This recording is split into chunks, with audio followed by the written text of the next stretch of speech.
मैदान में हारा हुआ इंसान फिर से जीत सकती है।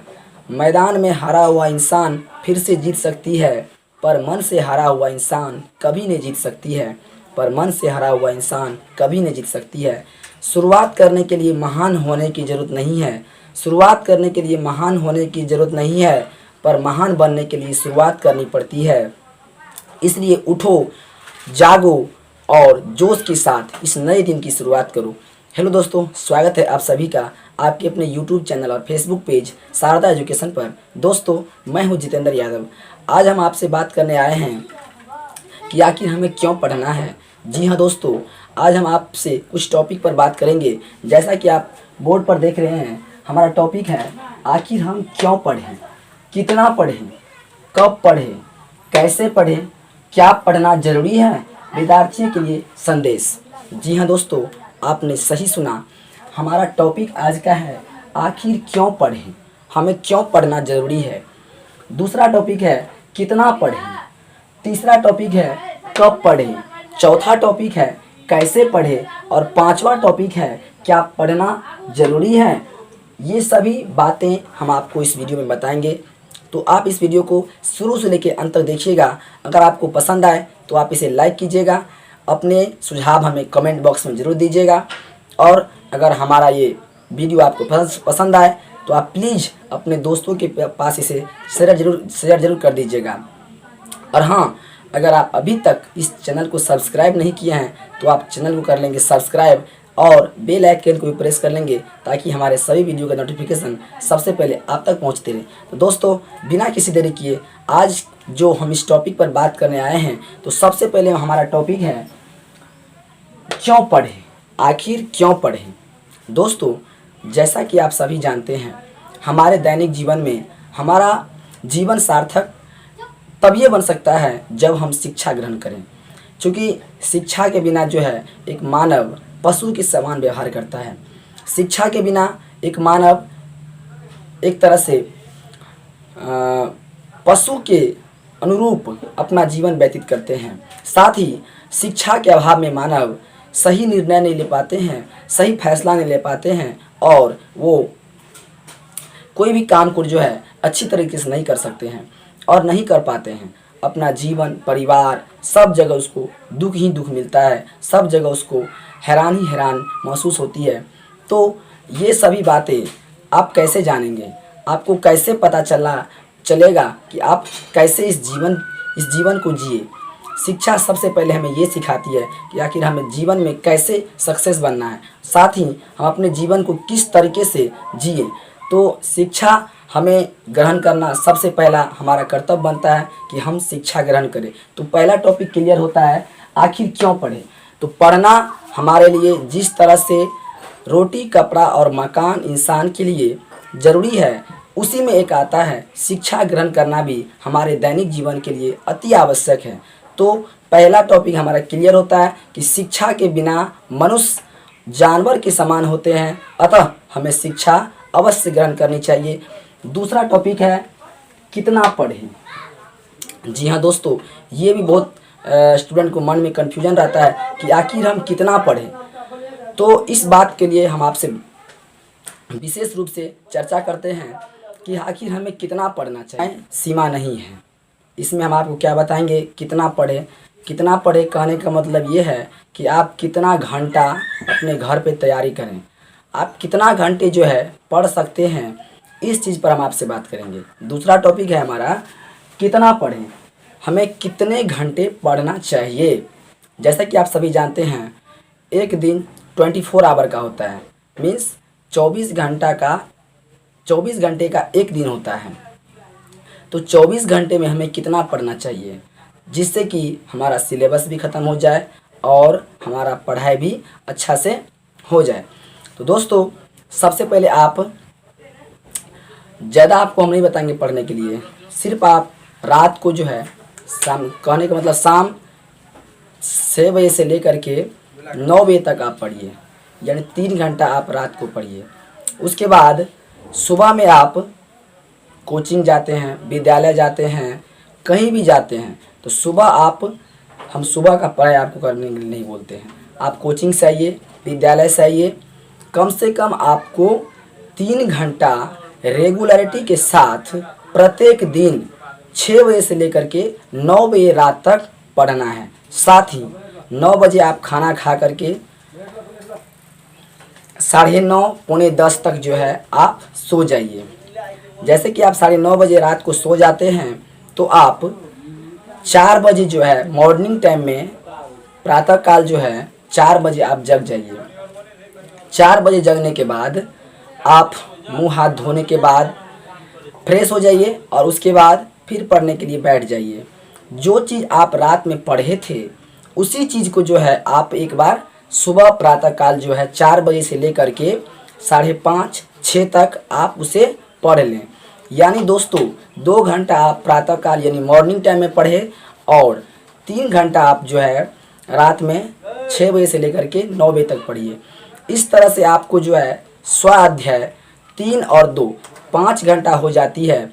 5 घंटा अगर आप प्रत्येक दिन पढ़ते हैं तो आपको कोई भी सिलेबस का कोई भी क्वेश्चन आंसर या कोई भी टॉपिक पर आपको डाउट नहीं रहेंगे। साथ ही आप विद्यालय जाएंगे, कोचिंग जाएंगे, दिन भर में कुछ काम उम भी करेंगे, फ्रेश खाना, स्नान, ध्यान, पूजा पाठ जितना भी कार्य है आप दिन भर कर लीजिए। कोचिंग के साथ आप जितने भी कार्य दैनिक जीवन में जितने भी कार्य होते हैं उसको आप कर लीजिए और रात में सिर्फ आप 3 घंटा प्रत्येक दिन रूटीन बना करके पढ़िए। सब विषय को पढ़िए जो आपका कोचिंग में पढ़ाया होगा। जो चीज़ आप कोचिंग या विद्यालय से पढ़ के आएंगे वही चीज़ को आपको पढ़ना है, उसी चीज़ को तैयारी करना है रात के 6 बजे से 9 बजे के टाइम में। साथ ही एक बार और उसको पुनः जो है आप इसको रिवीजन के तौर पे सुबह प्रातःकाल जो है 4 बजे से 6 बजे तक उसको पढ़ लें। तब क्या होगा, आपका जो है पढ़ाई एक अच्छी तरीके से जो है आप कोई भी चीज़ को अगर पढ़िएगा तो वो चीज़ जो है आपको कभी नहीं जो है आपको दिमाग पर से जाएगा। तो इस टॉपिक से आपको ये क्लियर होता है कि आपको कितना पढ़ना है, कैसे पढ़ना है। अब हम आपको बताएंगे नेक्स्ट टॉपिक, कब पढ़ें। दोस्तों कब पढ़े, इसमें विद्यार्थी कई कन्फ्यूजन हो जाते हैं। बहुत विद्यार्थी जो है ये मान लेते हैं कि आखिर हमें पढ़ना कब चाहिए, कैसे पढ़े, कब पढ़े। लेकिन हम आपको इससे पहले जो बताए थे कितना पढ़े, उसी में इस टॉपिक को हम क्लियर कर दिए कि आप किस समय जो है आपको पढ़ना है। तो इस पे हम एक बार आपको पुनः इसको जो है डिटेल से आपको हम बता देते हैं। देखिए, जैसा कि आप कोचिंग से या विद्यालय से आप जहाँ कहीं भी पढ़ते हैं गुरुजन के पास, वहाँ से पढ़ने के बाद अगर आपको 3 विषय पढ़ाई होती है, 4 विषय पढ़ाई होती है या 5 विषय पढ़ाई होती है, यानी आपको सब विषय को साथ लेके चलना है। चाहे वो गणित का हो या विज्ञान का हो या भाषा में अंग्रेजी का हो, संस्कृत का हो, मैथिली का हो या फिर आप सामाजिक विज्ञान हो, सब विषय को आपको पढ़ना पड़ेगा। यानी कि 5 विषय को आपको प्रत्येक दिन पढ़ना पड़ेगा। इस 5 विषय में आप रूटीन सेट कर लीजिए, टाइम फिक्स कर लीजिए कि आपको किस विषय में कितना पढ़ना है। तो कब पढ़े में आपको ये आती है कि जैसे कि आप कोचिंग से पढ़ने के बाद घर आएँ, घर पे आपको बहुत सारे कामकाज होते हैं। उस कामकाज को देखते हुए अपने सभी कार्य जैसे कि स्नान, पूजा पाठ, उसके बाद खाना, साथ ही थोड़ी देर जो है घूमना, दोस्तों के साथ बात करना, ये सभी कार्य इसमें आ जाती है। तो भर दिन जो है आप विद्यालय से आइए, अपना इस कार्य को कीजिए और शाम के समय 6 बजे आप जो है फ्रेश होकर के एक तरह से ध्यान योग के साथ आप 6 बजे पढ़ने के लिए बैठ जाइए। 6 बजे जैसे कि आप पढ़ने के लिए बैठते हैं तो आप जो है उस 6 बजे से 9 बजे के बीच में यानी आपको 3 घंटा का समय मिलती है। 3 घंटा में आप ये सेट कर लीजिए कि आपको किस विषय में कितना टाइम देना है। क्योंकि हर एक विद्यार्थी जो है उसका अलग अलग सब्जेक्ट अलग अलग तरीके से वो तैयारी करते हैं। किसी का मैथ कमज़ोर होता है, किसी का भाषा का विषय में जैसे कि संस्कृत कमज़ोर होता है, मैथिली कमज़ोर होता है, अंग्रेजी कमज़ोरी होता है, साथ ही किसी को विज्ञान में रुचि नहीं रहती है। तो हम एक बात आपको यही बता देते हैं कि जिस विषय में आपको रुचि नहीं है उसको ज़्यादा पढ़ें। ज़्यादा जब आप पढ़िएगा उस विषय को तो ऑटोमेटिक आपको जो है उस विषय में रुचि लगने लगेगी, पढ़ने में जो है आपको मन लगने लगेगा। तो उस हिसाब से आप टाइम फिक्स कर लीजिए कि आपको कितना घंटा कौन विषय को देना है। लेकिन आपको 3 घंटा ही पढ़ना है। और क्या पढ़ना है, जो आप कोचिंग या विद्यालय से पढ़ के आए रहेंगे उसी चीज़ को आपको पढ़ना है। तो हम आपको ये बता दिए कि आपको कैसे कब पढ़ना है। अब हम आपको ये बताते हैं कि आपको रात को खाना खा करके कब सोना है। तो खाना खा करके आप 9:30 तक खाना खा लीजिए और 9:30 पौने 10 तक जो है आप फिर सो जाइए, क्योंकि अगर आप सवेर नहीं सोइएगा तो सवेर आपको नींद नहीं खुलेगा। सुबह में प्रातः काल में आपको सवेर नींद नहीं खुलने के कारण कि आप सवेर खाना खा करके नहीं सोते हैं। सुबह में अगर आप रात को अगर आप सवेर खाना खाकर सो जाते हैं और रात को थोड़ा आप हल्का भोजन लीजिए, ये नहीं कि जो है दवा के खाना खा लीजिए, क्योंकि रात को आप हल्का भोजन कीजिएगा तभी आपको जो है मॉर्निंग में नींद जल्दी खुलेगी। तो आप सुबह में 4 बजे जगिए, आप 4 बजे फ्रेश होकर के मुंह हाथ धो करके पढ़ने के लिए बैठ जाइए और जो चीज़ आप रात में पढ़े हुए रहेंगे उसी चीज़ को जो है आप एक बार रिवाइज कर लीजिए। इस तरह से आप पढ़ाई अगर करते हैं रेगुलरिटी के साथ तो दुनिया का कोई भी ऐसा एग्ज़ाम नहीं है जो आप तैयारी करेंगे और उसमें आपको सफलता नहीं मिलेगी। हम दावे के साथ आपको कह सकते हैं कि इस तरह से अगर आप तैयारी कीजिएगा तो आपको कोई भी एग्ज़ाम, चाहे बोर्ड एग्ज़ाम हो चाहे कम्पिटिटिव का एग्ज़ाम हो, सब एग्ज़ाम में जो है आप अपना सफलता हासिल कर सकते हैं। तीसरा टॉपिक है कैसे पढ़ें। ये चीज़ जो भी है हम इसी चीज़ में आपको क्लियर कर देते हैं। तो आपको कैसे पढ़ना है एक बात बताइए। देखिए, सबसे पहले आप जब पढ़ने के लिए बैठते हैं तो फ्रेश होकर बैठिए। उसके बाद 5 मिनट जो है आप ध्यान लगा करके आपके जो इष्ट देव हैं, जो आपके गुरुजन हैं, माता पिता हैं, उन सभी का जो है एक बार आप ध्यान करिए पढ़ने के बैठने समय में।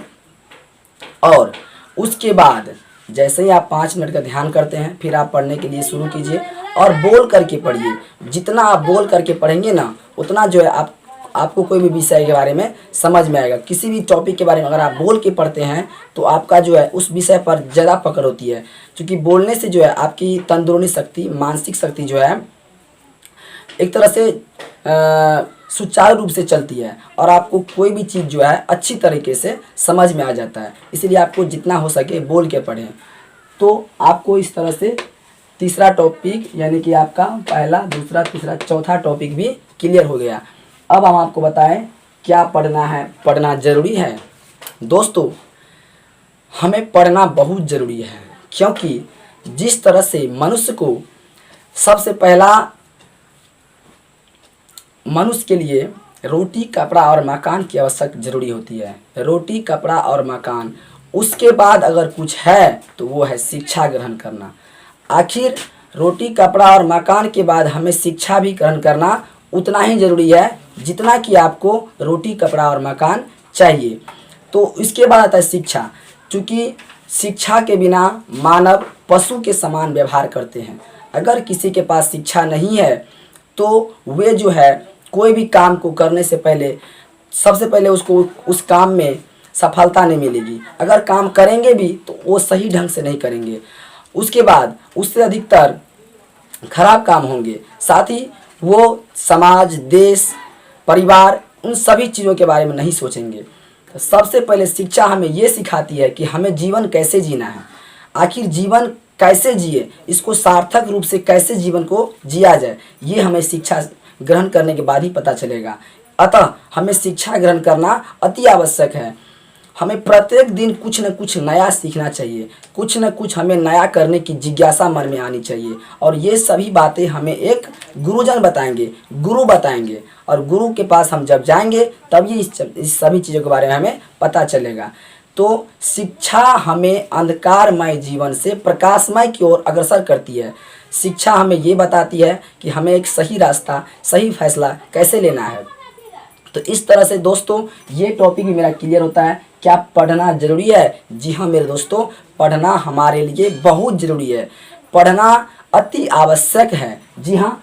उसके बाद है विद्यार्थियों के लिए संदेश। ये सभी आपके लिए एक संदेश समझिए या आप एक मोटिवेशन वाक्य समझिए। आपके लिए ये बहुत ज़रूरी है, क्योंकि जब तक आप इस चीज़ को नहीं जानिएगा कि शिक्षा हमारे दैनिक जीवन में क्यों ज़रूरी है, तब तक जो है आप एक अच्छा से एक सही तरीक़ा से आप स्वाध्याय नहीं कर पाइएगा। तो दोस्तों अगर आपको ये पसंद आया हो तो प्लीज़ आप इस वीडियो को लाइक कर दीजिएगा, अपने दोस्तों के पास इसे शेयर कर दीजिएगा। अगर आप चैनल को अभी तक सब्सक्राइब नहीं किया है तो प्लीज़ आप लाल कलर के बटन को दबा लीजिएगा और बेल आइकन को प्रेस कर लीजिएगा। मिलते हैं फिर अगली वीडियो में, तब तक के लिए जय हिंद, जय भारत।